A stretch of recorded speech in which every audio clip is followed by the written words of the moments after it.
Hello everyone, welcome to my YouTube channel study with Aparna. आज के इस वीडियो में हम आपके साथ डिस्कस करेंगे इन्वायरमेंटल स्टडीज़ के बारे में, यानी कि ईवीएस के कुछ मोस्ट इंपॉर्टेंट टॉपिक को डिस्कस करेंगे जहां से कि डायरेक्ट क्वेश्चन आपके एग्जाम्स में बनते हैं। इसलिए ये वीडियो आपके लिए काफ़ी हेल्पफुल होने वाला है, इसलिए वीडियो को लास्ट तक देखिएगा। तो चलिए देखते हैं कि इस वीडियो में हम आज क्या डिस्कस करेंगे। तो आज जो हम डिस्कस करेंगे वो होगा फ्लोरा के बारे में, यानी कि पादप जगत के बारे में, खिजड़ी के बारे में देखेंगे, रेगिस्तानी ओक के बारे में जानेंगे, घटपर्णी क्या होता है इसके बारे में देखेंगे। तो चलिए देखते हैं अभी कि फ्लोरा क्या होता है। इस जगत में क्या होता है कि पौधों के विषय में पढ़ाया जाता है, यानी कि जो फ्लोरा है पादप जगत, इसमें इस जगत में हम पौधों के बारे में जानते हैं।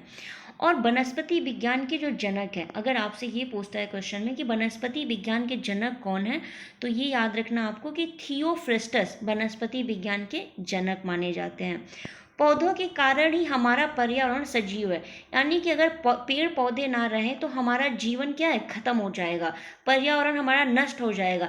इसलिए पेड़ पौधों का होना बहुत जरूरी है, तभी शुद्ध हवा मिल पाएगा, तभी हम ऑक्सीजन ले पाएंगे। इसीलिए पेड़ पौधे हमारे लिए बहुत ही ज़रूरी हैं। तो इसलिए अभी हम देखेंगे कि पौधों के प्रकार क्या क्या हैं। तो चलिए देखते हैं पौधों के जो प्रकार हैं, जैसे साख हो गया, झाड़ी हो गया, वृक्ष हो गया, ये क्या है, मुख्यतः ये पौधों के प्रकार हैं। जैसे कि आप देख रहे हैं यहाँ अलग अलग तरह के पौधे हैं। तो वही चीज़ अभी हम जानेंगे कि साख क्या होता है, वृक्ष क्या होते हैं। तो पहले हम देखेंगे कि साख साख क्या होता है कि बहुत ही छोटे आकार के होते हैं तथा कोमल तने वाले पौधे होते हैं, और इनका जो जीवन काल होता है वो बहुत ही कम टाइम का होता है। आपने देखा है जैसे कि पुदीना हो गया, धनिया हो गया, ये सब क्या है, ये साग में आते हैं। इनकी जो तने होते हैं वो बहुत ही कोमल और ये बहुत ज़्यादा लंबे भी नहीं होते हैं। आपने देखा है कि अभी बारिश ज़्यादा होने लगी तो धनिया है तो गलने लगता है, सड़ने लगता है, पुदीना है। तो वही चीज़ें हैं कि इनका जीवन काल बहुत कम समय का होता है, और इनकी जो ऊंचाई है वो 1 मीटर से कम होती है। आपने देखा होगा कि पुदीना या सौंफ हुआ, ये सब बहुत लंबे पेड़ के जैसे नहीं उगते हैं, ये 1 मीटर से कम होती है इनकी ऊंचाई। इनमें शाखाएं भी बहुत सारी नहीं होती हैं। ये चीज़ भी आपको याद रखना है कि जो साग होते हैं इनमें शाखाएं बहुत सारी नहीं होती हैं। एग्जाम्पल के तौर पे आप देखिए, जैसे धनिया हो गया, गेहूं हो गया, फिर धान हो गया, मेथी हो गई, पालक हो गया, सरसों, पुदीना हो गया, अजवाइन हो गया, ये सब क्या है, इनके उदाहरण है। आप ये देख रहे हैं, सब पुदीना है, ये बहुत लंबा भी नहीं है, इनके तने क्या है, कोमल है, इनमें शाखाएं भी बहुत सारी नहीं है। तो वही चीज़ें हैं कि अगर आपसे पूछता है कि साग क्या होता है तो अब आप बता ले जाएंगे। केला क्या होता है कि ये भी एक प्रकार का साग होता है। अगर आपसे क्वेश्चन में आता है कि केला पेड़ में आता है, मतलब केला वृक्ष में आता है या झाड़ियों में आता है या साग में, तो केला हमेशा आपको याद रखना है कि साग होता है एक प्रकार का। ये जो पौधा है वो साग होता है। इनकी जो इतना ये जो केला होता है इतना कमज़ोर होता है कि इनके जो, अगर आप थोड़ा सा भी केला देखते हैं ना कि कितना, अगर थोड़ा सा भी उसे धक्का दिए अगर तेज से, तो वो क्या हो, गिर जाएगा।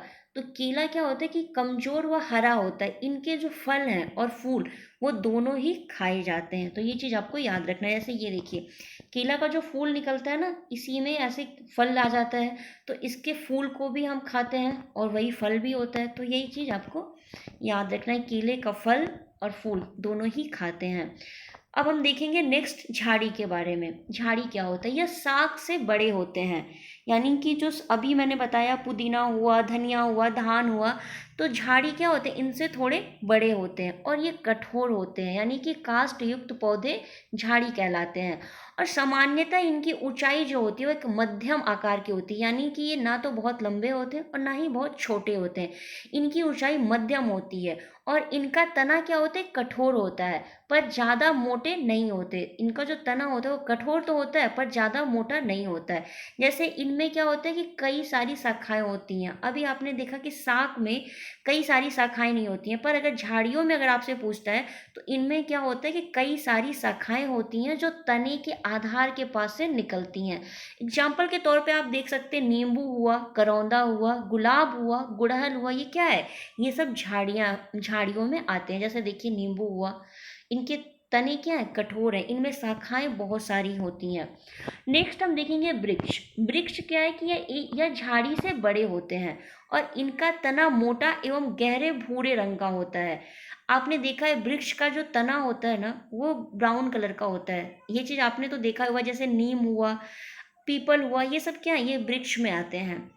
या प्रायः उन स्थानों पर उगते हैं जहाँ पर्याप्त गर्मी होती है, यानी कि ये उन्हीं स्थानों पे उगते हैं जहाँ पे पर्याप्त इन्हें गर्मी भी मिलती है तथा नमी भी मिलती है। जैसे कि आप देख सकते हैं आम का पेड़ हुआ, पीपल हुआ, बरगद हुआ, अमरूद हुआ, कीकर हुआ, नीम हुआ, ये सब क्या होते हैं, ये वृक्ष में आते हैं। इनके देख रहे हैं ना, इनके तने क्या हैं, बहुत कठोर भी होते हैं, और ये आप देख रहे हैं ब्राउन कलर के होते हैं। तो ये रही वृक्ष के बारे में। अब हम जानेंगे क्रोटन। क्रोटन क्या होता है, यह भी एक पौधा, ये जो पौधा है यह फसल जानने के लिए होता है। यह पौधा एक प्रकार का क्या है, फसल के साथ बोया जाता है, और यह बताने में यह समर्थ होता है कि फसल को पानी की कब आवश्यकता होती है। यानी कि हम क्या करते हैं, जब फसल लगाते हैं तो उसी के साथ ये पौधा भी, क्रोटन को भी लगाते हैं। इसकी जो जड़ें होती हैं वो अधिक नीचे तक नहीं जाती हैं। जब यह मुरझाने लगता है तो यह पता चलता है कि फसल को सिंचाई की आवश्यकता है। यानी कि आप ये देख सकते हैं क्रोटन का पौधा है, ये क्या होता है कि फसल के साथ उगाया जाता है, और इसकी जो जड़ें हैं वो ज़्यादा नीचे तक नहीं जाती। तो जब ये मुरझाने लगता है तो हमें ये पता चल जाता है कि अब फसल को क्या है, सिंचाई की आवश्यकता पड़ती है। नेक्स्ट हम देखेंगे रेगिस्तानी ओक। रेगिस्तानी ओक क्या है कि एक मध्यम प्रकार का पेड़ है जो कि ऑस्ट्रेलिया में पाया जाता है। अगर अभी आपसे ये पूछता है कि रेगिस्तानी ओक कहाँ पाया जाता है, तो ये मोस्ट इम्पॉर्टेंट आपको याद रखना है कि ये ऑस्ट्रेलिया में पाया जाता है, क्योंकि अभी जो सीटेट का जो एग्जाम्स हुआ था 2019 में, उसमें यही क्वेश्चन आपसे पूछा था कि रेगिस्तानी ओक कहाँ पे पाया जाता है। तो उसमें ऑप्शन में दिया था कि राजस्थान। कितने बच्चों ने राजस्थान को टिक कर दिया था रेगिस्तानी देख के, लेकिन ज़रूरी नहीं कि रेगिस्तानी वर्ड दिया है तो राजस्थान में ही होगा। ये क्या है कि ऑस्ट्रेलिया में पाया जाता है, ना कि रेगिस्तान में। तो ये चीज़ आपको याद रखना है कि रेगिस्तानी ओक ऑस्ट्रेलिया में पाया जाता है। इसकी लगभग 600 से ज़्यादा प्रजातियां हैं। यह पेड़ प्रमुख के तौर पर उत्तरी गोलार्ध में ही पाया जाता है। उत्तरी गोलार्ध में, जहाँ पे उत्तरी गोलार्ध में यानी कि यह मलेशिया से लेकर हिमालय, चीन, उत्तरी अमेरिका समेत उत्तरी ध्रुव पर भी पाया जाता है। रेगिस्तानी ओक अक्सर जो है वो ठोस रेत के टिब्बों के बीच छांवदार जगह में पाए जाते हैं, जहाँ पे गहरी लाल रेत में अच्छी तरीके से बढ़ते हैं। यानी कि जहाँ ये गहरी लाल रेत होती है वहाँ पे क्या होता है कि ये अच्छी तरीके से बढ़ते हैं। इन पेड़ों की जो छाल है वो काफ़ी अंदर तक धसी हुई होती है। इनकी जो पेड़ों की छाल होती है, जो ऊपर आपने देखा है ना, तो वो जो ब्राउन ब्राउन कलर का होता है, तो क्या होती है, इनकी जो छाल होती है वो काफ़ी अंदर तक धसी होती है, जो कि इन्हें ऑस्ट्रेलिया की भयंकर आगों से बचाने में थोड़ी बहुत मदद करती है। अगर ऑस्ट्रेलिया में आग लग जाती है तो इनकी जो छालें हैं इनको बचाने में थोड़ी बहुत क्या, काफ़ी ही मदद करती हैं।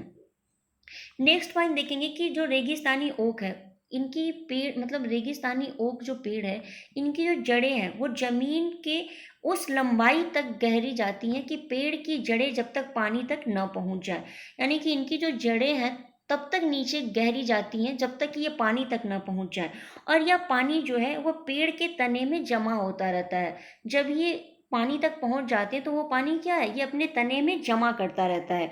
और इनमें क्या है, इस पेड़ में क्या है कि पत्तियां बहुत कम होती हैं।